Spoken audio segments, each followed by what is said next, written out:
Talk में आपका स्वागत है। मैं हूँ स्वतंत्र जैन। हम बात कर रहे हैं म्यूचुअल फंड में इन्वेस्ट अब कितना सेफ रह गया है। लगातार कुछ दिनों हम इस तरह की हेडलाइन देख रहे हैं कि म्यूचुअल फंड में नुकसान हो रहा है तो कैसे बचें, म्यूचुअल फंड में क्या पैसे निकालना चाहिए, म्यूचुअल फंड की पार्टी क्या अब खत्म हो चुकी है। इस तरह की हेडलाइंस पिछले कुछ दिनों से हम बनते देख रहे हैं। उसका कारण सीधा सा है कि जो इक्विटी कैटेगरी के जो फंड है उनमें काफी कुछ गिरावट है, शेयर मार्केट में गिरावट के कारण। और अगर सिप की बात करें तो पिछले महीने मार्च में जो सिप आई है वो 4% कम आई है, लगभग 11,863 करोड़ की सिप है मार्च में।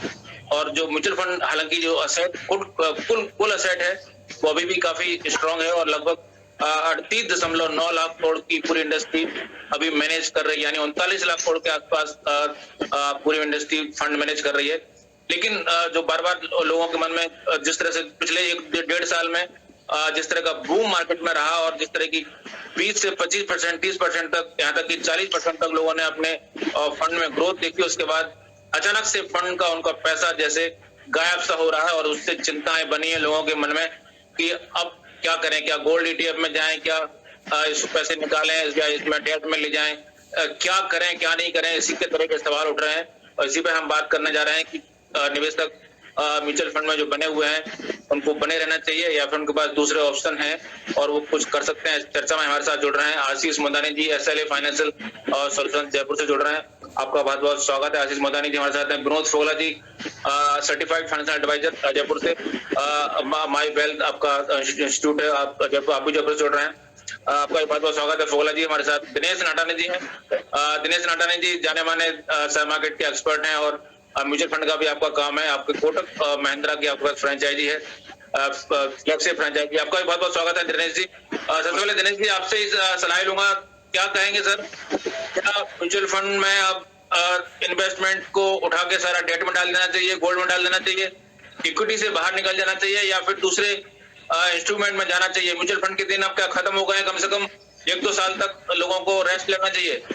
नहीं सर, ऐसी तो कोई बात नहीं है कि इन्वेस्टमेंट निकाल देना चाहिए। मेरे ख्याल से अगर नीचे अपॉर्चुनिटी मिल रही है, अपने को ज्यादा यूनिट मिलते हैं, ऐसे टाइम पर तो इन्वेस्टमेंट करने का ही मौका है। इससे पहले अपन ने इससे भी बड़े मिसमैच देखे थे, जो अभी मैक्रो हल्का सा मिसमैच है इंडिया में तो खास तौर पे। तो मुझे लगता है कि नीचे अगर कभी थोड़ा बहुत और अपॉर्चुनिटी मिलती है तो we should continue our SIP and investment भी कंटिन्यू करना चाहिए लगातार। एंड इमर्जिंग मार्केट में तो इंडिया भी वैसे ही वर्ल्ड में टॉप ही कर रहा है। ऐसे भी अभी GDP के कल ही फिगर आए तो बड़े उत्साहजनक थे। मुझे लगता है कि एक मौका रहेगा अगर नीचे में अपन और इन्वेस्टमेंट करें और बढ़ाएं भी। GDP के फिगर में क्या उत्साहजनक लगा आपको सर? 4.1 आपकी लास्ट क्वार्टर की GDP थी, आपकी मैन्युफैक्चरिंग माइनस में थी। अरे एनुअल GDP के फिगर एस्टिमेटेड 8.7 आ रहे हैं तो बहुत ही अच्छा है ना। पिछले साल की तुलना में वो पिछले साल की तुलना में सर, वो पहले जो बेस इफेक्ट था वो पिछले बार जा चुका है। अभी फिर भी बहुत अच्छा कर रहे हैं वर्ल्ड के मुकाबले में अपन देखेंगे तो। वैसे भी अभी जो FI की सेलिंग की वजह से मार्केट यहाँ जा रहा था, देखो जो उनका प्रॉब्लम था यहाँ पर ना, फिर भी अभी कोई इन दिनों पिछले एक वीक में आप देखेंगे तो डेटा एकदम उनके कांस्टेंट हो गए। मेन रीजन कि उनके यहाँ से सेलिंग फिगर है, अपने यहाँ पर कोई ऐसा कोई विशेष SIP में भी इवन अभी पिछले 2 महीने में 21 लाख नए SIP अकाउंट खुले हैं, जो कि बहुत ज्यादा मतलब एक बड़ी बात है। एंड पेनिट्रेशन लेवल बहुत कम है अभी, तो यहाँ पर भी इन्फेंट पीरियड में ही यहाँ की इंडस्ट्री है। तो we should continue for investment in SIP and mutual fund also. And direct equity के अंदर भी लोग अब पढ़े लिखे बच्चे आ रहे हैं, खूब इन्वेस्टमेंट हो रहा है। फंड मैनेजर्स के मैं विचार सुनता हूँ, आशीष जी मोदानी इतना तगड़ा काम कर रहे हैं, उनका नाम है इंडस्ट्री में, तो ऑब्वियसली इनसे भी आप इनके विचार सुनेंगे। मुझे लगता है कि इन्वेस्टमेंट कंटिन्यू रखना चाहिए, SIP अमाउंट बढ़ाना चाहिए क्योंकि यूनिट ज्यादा मिलेंगे, सिंपल सा बात है। एंड लॉन्ग टर्म में हमेशा इक्विटी बीट करता है अक्रॉस दी मार्केट में जो भी इन्वेस्टमेंट के अपॉर्चुनिटीज रहती है दूसरी। चलिए लॉन्ग टर्म तो सर ठीक है, लेकिन अगर शॉर्ट टर्म में ही आदमी जो है नहीं संभल पा रहा है तो लॉन्ग टर्म में सस्टेन करेगा। म्यूचुअल फंड में आदमी शॉर्ट टर्म के लिए नहीं आता सर, ट्रेडर्स की बात अलग होती है एंड उनको एंजाइटी हो सकती है। म्यूचुअल फंड में तो लोग बल्कि खुश होते हैं अगर नीचे बाजार गिरे तो और ज्यादा यूनिट्स मिलते हैं तो उनको बाद में आराम से पैसा खुश हो रहेंगे आप। आशीष जी आप क्या खुश हो रहे हैं कि मार्केट गिर रहा है? बहुत अच्छी बात है। नहीं, देखिए पहली बात तो क्या है साहब, अच्छा इन्वेस्टमेंट नहीं आ रहा है। नहीं, देखिए पहली बात तो ऐसा है, जो आपने ओपनिंग स्टेटमेंट कहे थे कि म्यूचुअल फंड की पार्टी खत्म हो गई है और म्यूचुअल फंड का निवेश घट रहा है, ऐसा है। तो मैं अमूमन निवेशक को एक बात कहता हूँ कि भिखारियों की चोरी नहीं होती है, चोरी सेठों के यहाँ होती है, ठीक है ना। तो इंडिया में आज भी जो म्यूचुअल फंड पेनिट्रेशन है वो वर्ल्ड एवरेज से एक 20वां 1/5 पे बैठे हुए हम लोग। वर्ल्ड एवरेज जो म्यूचुअल फंड इन्वेस्टमेंट है विज़ जीडीपी वो कोई 65 या 70% है, हम लोग बैठे हुए 14% पे। तो we Indians as an whole invest 14% of the entire GDP into mutual fund. हम बात करते हैं अमेरिका की, हम बात करते हैं विकसित देशों की। अमेरिका का जो GDP versus mutual fund concentration है वो 110% है, ऑस्ट्रेलिया 150% बैठा हुआ है, वर्ल्ड एवरेज 70 है और हम बैठे 14 पे। अब भिखारी, अब हमारे इन्वेस्टमेंट हुआ कितना है जो यहाँ से नीचे जाने की बात कर रहे हैं। तो इसीलिए मैं संदर्भ में कह रहा हूँ कि भिखारियों की चोरी नहीं होती है। अभी तो इंडियन ने इन्वेस्टमेंट करना चालू भी नहीं किया, we have not even scratch the surface. आप पार्टी खत्म करने की बात कर रहे हैं। मेरे ख्याल से जिसके पास 1 रुपया हो उसका तो जो है 1 रुपया उसके लिए करोड़ बराबर है। नहीं, मैं ये नहीं कह रहा हूँ, मैं ये नहीं कह रहा हूँ जिसके पास 100 रुपया उसका 1 रुपया लुट गया तो कुछ नहीं हुआ उसको। साहब ऐसा है, अगर जिसने 1 रुपए और 1 रुपए डाला हुआ है तो उसको ये बताना समझना कि इसी 1 रुपए को खरीदने के लिए अभी पूरी दुनिया भाग भाग कर खाएगी, तो आप शांति बरत रहे और आपका ये 1 रुपए 10 रुपए होने वाला है। लेकिन वो जो आपको ये हमें समझना ये जरूरी है कि क्या हम यहाँ पे 2020 खेलने आए हैं कि हमें टेस्ट मैच खेलना है, और 2020 खेलना है तो हर बॉल पे चौका छक्का मारना है। तो यहाँ म्यूचुअल फंड में इन्वेस्ट ना करे, यहाँ से आप अपना बोरिया बसा बांध के पहले निकल जाए, क्योंकि म्यूचुअल फंड 2020 का मैदान नहीं है। चलिए, तो फोगला जी आपको क्या लग रहा है कि भारत बनेगा कि अमेरिका बनेगा कि अफगानिस्तान बनेगा? भारत सर अमेरिका की तरफ ही जा रहा है डेफिनेटली, इस बात में तो कोई सेकंड थॉट ही नहीं है। और देखो इन्वेस्टर को क्या है, भारत इंडिया की तरफ नहीं जा रहा, अमेरिका की तरफ जा रहा है, भारत इंडिया की तरफ नहीं जा रहा। अगर जीडीपी, अगर म्यूचुअल फंड की बात करो ना, जैसे आशीष सर ने कहा अभी अपने को, कोई भी इन्वेस्टर जो है ना उसके लिए ये मौका है कि वो अपने फाइनेंशियल गोल को 1-2 साल और पहले अचीव करे। फर्ज करो कि आज मान लो मेरी बेटी की एसआईपी चल रही है या मेरी खुद की एसआईपी चल रही है, जो कि मेरे फाइनेंशियल गोल आज से 15 साल 12 साल 10 साल बाद है, तो मेरे लिए तो ये मौका है। और इन्वेस्टर वो होता है जो थोड़ी बहुत स्लो डाउन को या मंदी को त्योहार की तरह बनाता है। इन्वेस्टर वो नहीं होता जो हर रोज पैनिक लेता। इन्वेस्टर वही है जो ऐसे स्लो डाउन के अंदर पैसा डाले। और जो रही बात ग्रोथ की, तो ग्रोथ तो आनी तय है। आज आपके खर्चे, मैं आपसे एक सवाल आप लोगों ने वही शुरू कर दिया लॉन्ग टर्म। मैं आपसे पूछ रहा हूँ कि जो है ना अभी जैसा कि नड्डा जी ने बड़े गर्व से कहा कि पिछले महीने नड्डा जी ने आंकड़ा दिया, मैं शायद भूल रहा हूँ, 2 लाख सिपाही 21 लाख नए अकाउंट पोलियो ऐड हुए हैं। कितने? 1 महीने में? 2 महीने में 21 लाख नए पोर्टफोलियो खुले हैं। अब जिन्होंने 21 लाख या मान लीजिए 2 महीने में 4 महीने में मान लीजिए आप 50 लाख सिर्फ नए अकाउंट खुले, उन्होंने पैसा डाला था 5,000, उनका बचा है जो ना आपका 4,900 4,800 बचा। तो अब वो तो पैनिक कर जाएंगे। आप उनको समझाते रहिए लॉन्ग टर्म। वो बेचारे तो जो है ना डूब गए, उनका तो पैसा, या उनका 5,100 भी नहीं हुआ, उनका पहले हो गया था 5,500 हो गया था, वो 5,100 बचा।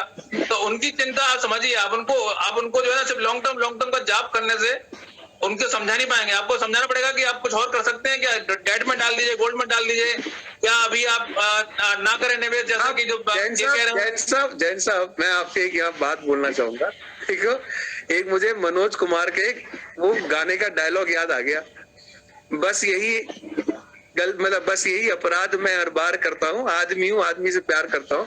और तो इसी के संदर्भ में यहाँ पे बोलूंगा कि बस यही अपराध मैं हर बार करता हूँ, निवेशक हूँ और ट्रेडर की तरह बात करता हूँ। तो साहब म्यूचुअल फंड में हम ट्रेडर से डील नहीं करते हैं जो रोजाना निफ्टी को देख रहा है या इसको देख रहा है या स्टॉप लॉस लगा रहा है। हम उसकी चर्चा करते हैं जो अपनी चर्चा अगले 10 साल करने को आया है, अगले 5 साल करने का है, उसी से चर्चा ही म्यूचुअल फंड में होती है। तो वो जो निवेशक जो बोल रहे हैं, जो घबरा गए हैं, अलबत्ता साहब मैं भी कोई 5-6 हजार क्लाइंट से डील करता हूँ, मुझे तो एक भी घबराहट का फोन कहीं आया ही नहीं। मैं ये समझना चाहता हूँ कौन घबरा रहा है, ये क्या हवा में ही लोग घबरा रहे हैं और हवा में ही गायब हो रहे हैं? भाई रियलिटी में हम लोग दो लोग डील करें तो कोई घबराहट तो दिख ही नहीं रही हमें। फोगला जी, अश्विन जी तो है म्यूचुअल फंड के जो है ना पूरे तरह से डेडिकेटेड समर्पित कार्यकर्ता।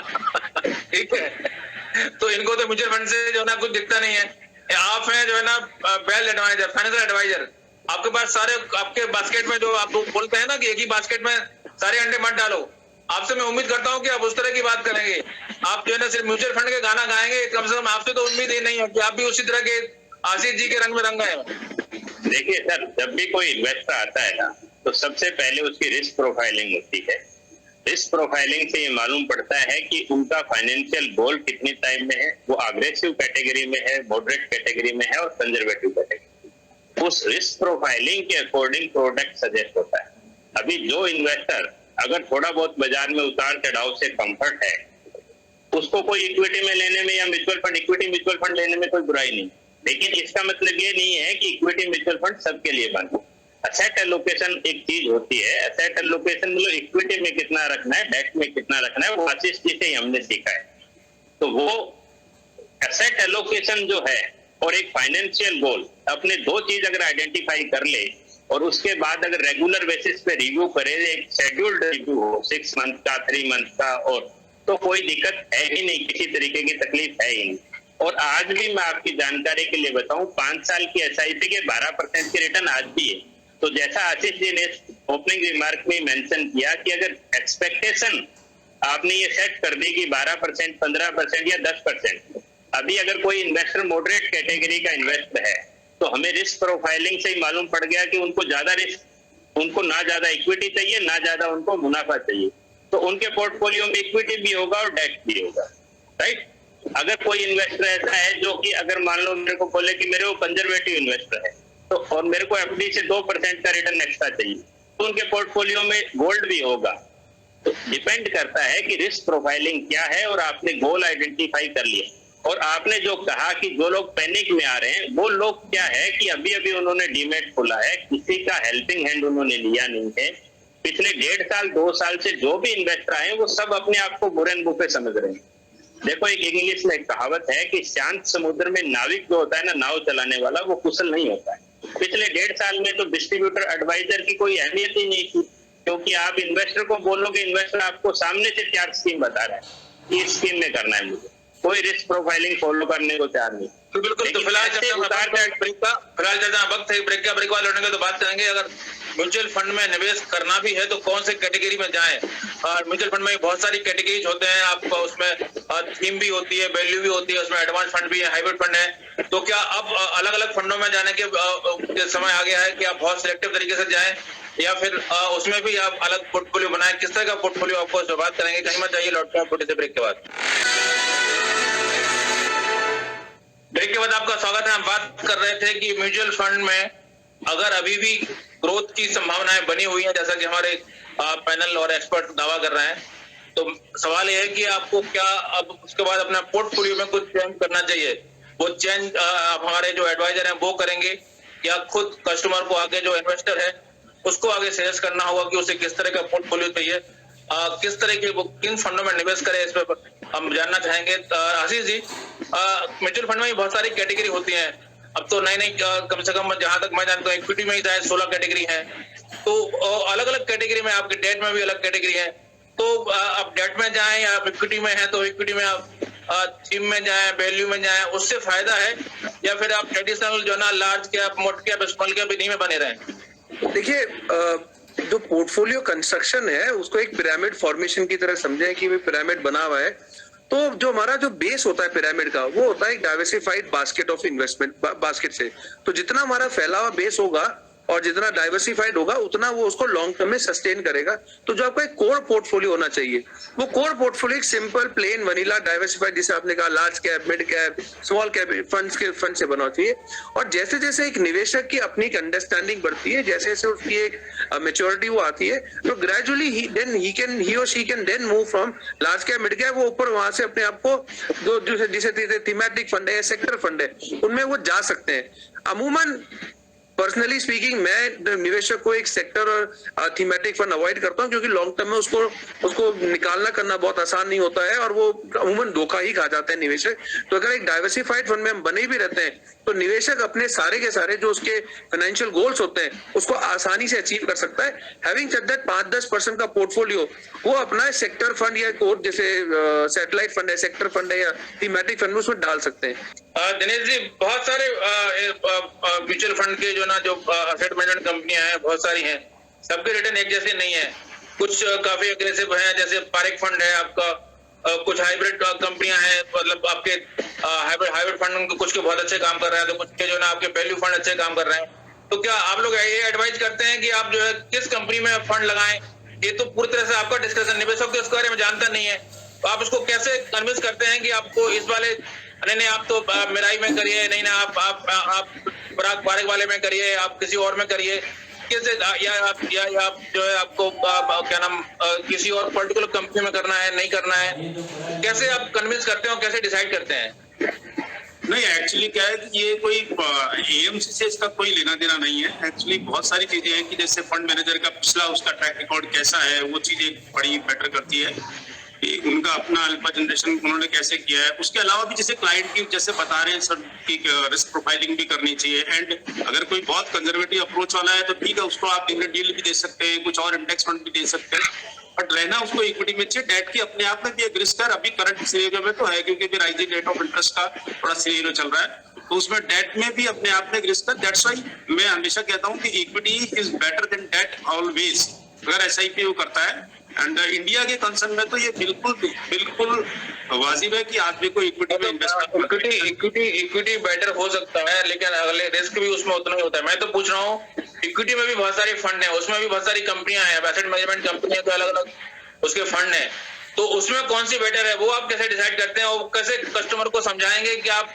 इस पर आपको इसमें इसलिए आपको इसमें निवेश किया है, आपको इसलिए आपका पैसा इसमें रखा है? वो ये भी तो कह सकता है, और कहते भी हैं लोग कि आपने हमारा पैसा इसमें क्यों डाला, इसमें क्यों डाला, इसमें उठा के इसमें डाल दीजिए।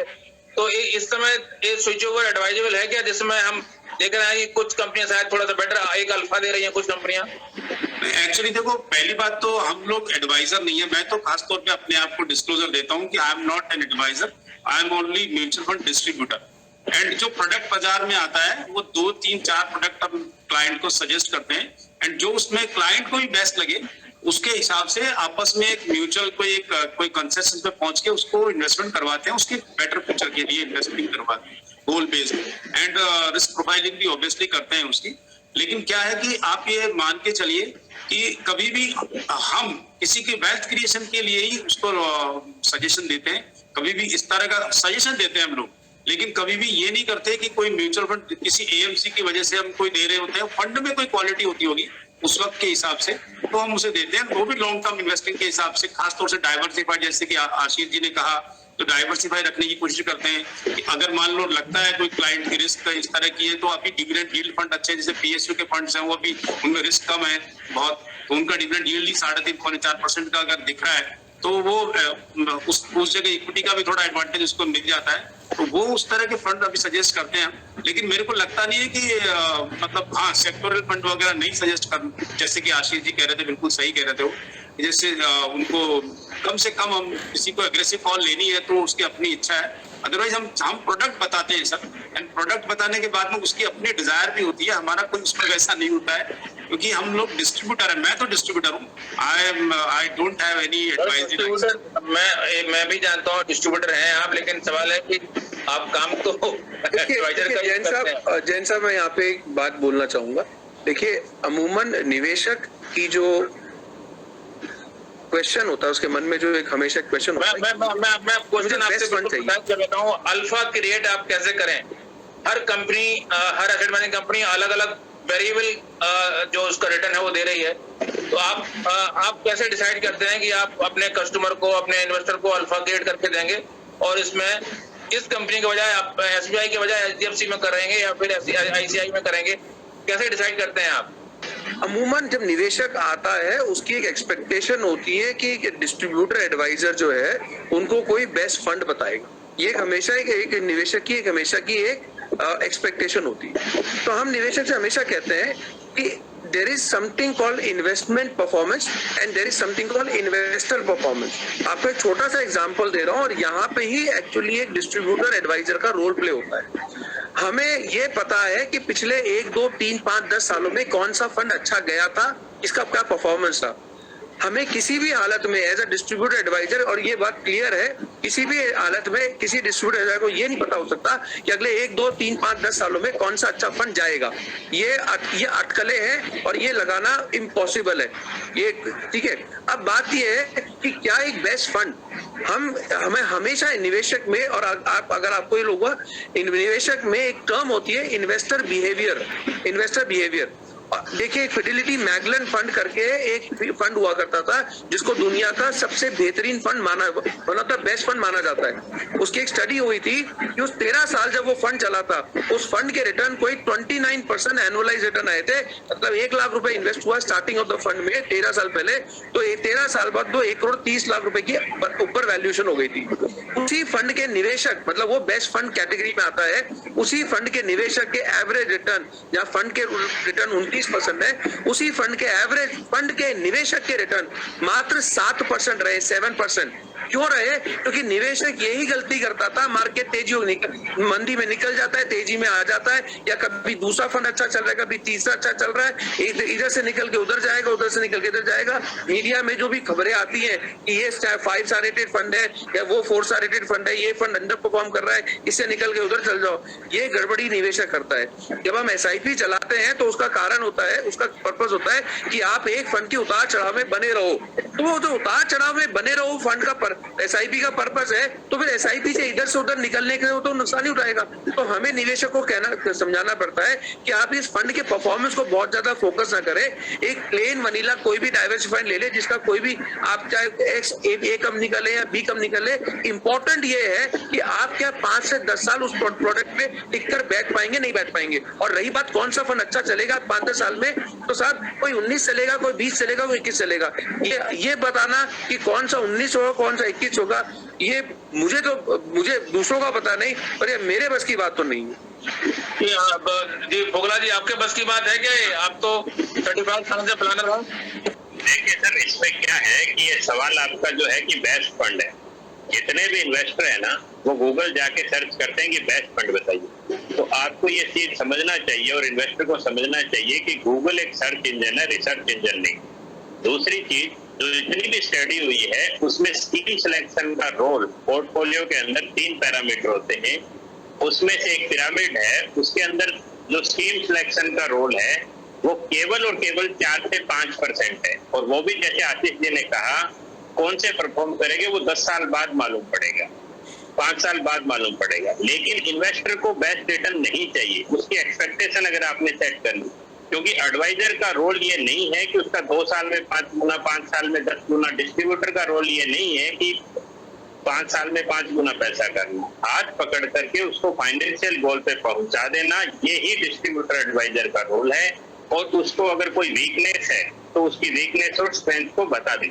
स्कीम सिलेक्शन का जो काम है, कोई सी भी स्कीम ABC ले लेंगे तो भी आपका पोर्टफोलियो अगर एवरेज रिटर्न भी देगा तो भी आप फाइनेंशियल गोल में पहुंच जाएंगे। तो फिलहाल हम बात अपने समाप्त करें, इसके पहले मैं जानना चाहूंगा आप तीनों लोगों से, आशीष जी की फिलहाल आपकी नजर में एक नया निवेशक आता है तो उसे कहाँ निवेश करना चाहिए? कोई पर्टिकुलर कंपनी का नाम बताना चाहेंगे, म्यूचुअल फंड किसी कैटेगरी का नाम बताना चाहेंगे, या फिर आप ओवरऑल अभी कहेंगे कि अभी थोड़ा सा इंतजार करिए, अभी आप निवेश ना करें, अभी आप थोड़ा सा मार्केट डाउन है? देखिए, मार्केट को देखकर तो दो ही तरह के लोग डिसीजन ले सकते हैं, एक तो भगवान है और दूसरा झूठा आदमी है। तीसरा मैंने आज तक देखा नहीं कि वो मार्केट को देख के डिसीजन ले सकते हैं। मैं भगवान हूं नहीं, झूठा आदमी मैं हूं नहीं, तो मुझे मार्केट समझ में नहीं आता। भाई क्लियर बात है, मार्केट को भगवान ही समझ सकते हैं सर। दूसरी चीज, निवेशक को अपने गोल ओरिएंटेड निवेश करना है। ये बातें शायद बहुत बोरिंग लग सकती है, पर एक्चुअली में बोरिंग चीज ही काम आती है। तो उसको गोल ओरिएंटेड इन्वेस्टमेंट करना है, उसको मार्केट, उसको आज अगर अपने 100 रुपए कमाता है तो उसको 20-30 रुपए, चाहे वो मार्केट तेजी में हो मंदी हो, ये तो तेजी मंदी होती है, ये आजकल की अटकलें हैं। 10 साल बाद कोई तेजी मंदी नजर नहीं आती है। जब 2032 में कोई देखेगा तो उसको 2022 में जो तेजी मंदी उसको कोई नजर नहीं आएंगी, वो उसको देखेगा मैंने पैसे जोड़ लिए। तो एक बहुत बड़ा रोल अदा करता है डिस्ट्रीब्यूटर कि उसको पैसे जोड़ने में मदद करता है। वो पैसे बैंक में रहेंगे तो खर्च ही हो जाते हैं उसके, वो तो जीरो ही हो जाएगा पैसा। तो जो उसको कहाँ इन्वेस्ट करना चाहिए, उसको पहले सबसे पहले अपना में एक इमरजेंसी फंड बास्केट बनाने के बाद वो पैसा जो आपको 8-10 साल की जरूरत नहीं है और एक्चुअली अपने बच्चों या बच्चों के भविष्य या अपने भविष्य के लिए रखना है, उस पैसे को वो धीरे धीरे करते हुए इक्विटी फंड में निवेश करना चाहिए उनको। इक्विटी फंड जी, दिनेश जी आपकी क्या सलाह है? इक्विटी में जाएं या तो सीधे इक्विटी में क्यों नहीं जाएं? अगर इक्विटी में ही जाना है तो सीधे इक्विटी में करें, म्यूचुअल फंड में क्यों जाएं? नहीं, एक्चुअली क्या है सर, सीधे इक्विटी के अंदर इन्वेस्टमेंट जो लोग एक्सपर्ट है, जो लोग इस बारे में रिसर्च जानते हैं, 10 साल वहां भी इंतजार कर लेंगे, क्या दिक्कत है? नहीं सर, एक्चुअली वैसे किसी को किसी ने रोका नहीं है, लेकिन हम लोग अभी जैसे मान लो म्यूचुअल फंड के लिए किसी भी न्यू इन्वेस्टर, यंग इन्वेस्टर्स के लिए, या आज एक आप इतना शानदार प्रोग्राम कर रहे हैं, तो एक आम लोगों की सलाह के लिए यही बेटर रहता है कि खास तौर पे वॉलेटिलिटी के टाइम पर ये वॉलेटिलिटी एक तरीके से अपॉर्चुनिटी होती है, तो उस वक्त हम लोगों से ज्यादा बेटर डिसीजन वो लोग ले सकते हैं जो म्यूचुअल फंड के फंड मैनेजर्स हैं, वे ज्यादा इस मामले में एक्सपर्ट्स हैं, और इसीलिए इस समय जबकि बहुत ज्यादा उतार चढ़ाव देखने को मिल रहा है, तो बेटर है कि मेरी सलाह तो यही है कि वो म्यूचुअल फंड की तरफ जाए। मैं भी तो यही पूछ रहा हूँ कि जब आप लोग लेकिन उसका सवाल का जवाब नहीं देते, जब वो म्यूचुअल फंड एक्सपर्ट है, मैं फंड मैनेजर म्यूचुअल फंड के एक्सपर्ट है, उनमें भी तो सबसे अच्छा एक्सपर्ट कोई होगा, वो आप कैसे डिसाइड करते हैं कि उसमें सबसे अच्छा एक्सपर्ट कौन है और उनका फंड उसमें निवेश उसमें निवेश किया जाए? बेन साहब मैं आपको बता देता हूँ, हमारा काम एज अ डिस्ट्रीब्यूटर ये आइडेंटिफाई करना नहीं होता है कि कौन सा बेस्ट फंड मैनेजर होगा, हमारा काम होता है उस निवेशक को बेस्ट निवेशक बनाना। ये बहुत बड़ी गलती है कि एक बेस्ट फंड दोगे तो बेस्ट इन्वेस्टर बनेगा, ऐसा नहीं है। सचिन तेंदुलकर के बल्ले से अगर आपको सचिन तेंदुलकर बल्ला दे दूं तो आप उसे सेंचुरी नहीं बना सकते, और सचिन तेंदुलकर आपके घर में कपड़े धोने के सोटे से वो सेंचुरी बना सकता है। तो हमारा काम एज अ डिस्ट्रीब्यूटर उसको बेस्ट निवेशक बनाने का होता है, उसको बेस्ट फंड देने का नहीं होता है। ये कदापि हम कोई काम नहीं कर सकते, हमारा काम होता है उसको बेहतरीन निवेशक बनाना, ताकि वो रोजाना मार्केट की अटकलें हैं उससे दूर रह सके और अपने गोल में टिके रहे। जो कहते हैं कि सोने वाली बात कही है, बहुत अच्छी बात आपकी लगी है कि निवेशक बनाना हमारा काम है, ना कि हमें उसको कोई जादूगर बनाना है। जी, तो आपका क्या कहना है फुगला जी? इन्वेस्टर जो होता है ना, वो अपने पोर्टफोलियो को माँ बन के देखता है, जबकि डिस्ट्रीब्यूटर का काम है कि भाई तू इसको मामा बन के देख, क्योंकि माँ को अपने बच्चे कभी भी बढ़ते हुए नहीं दिखते। मामा थोड़े दिन बाद करे इतना बड़ा हो गया, तो उसी तरीके से डिस्ट्रीब्यूटर ये मैसेज कन्वे करना चाहते हैं कि आप माँ मत बनो पोर्टफोलियो का, तो आपको कभी भी बढ़ते हुए दिखेगा ही नहीं। और अगर आप यहाँ से यूएसए की जर्नी लेते हैं तो 16 घंटे की जर्नी है, 2 मिनट टेक ऑफ के, 2 मिनट लैंडिंग के, तो 15 घंटे 55 मिनट तो आपके बोरिंग ही रहने वाले और टर्बुलेंस भी आएगा, लेकिन इवेंचुअली आप अपने फाइनेंशियल गोल पे, डेस्टिनेशन पे पहुंच जाते हैं। उसी तरीके से आप अगर बने रहेंगे इस जर्नी में तो आप अपने फाइनेंशियल गोल पे पहुंच जाएंगे, और जिनका अगर फाइनेंशियल गोल नजदीक है वो अपने एफडी जैसे प्रोडक्ट में 2-3 साल जैसे है दूर, तो वो कर लें। आप सभी लोग इस चर्चा में बहुत बहुत धन्यवाद। नमस्कार, आप देखते रहिए पत्रकारिता। नमस्कार।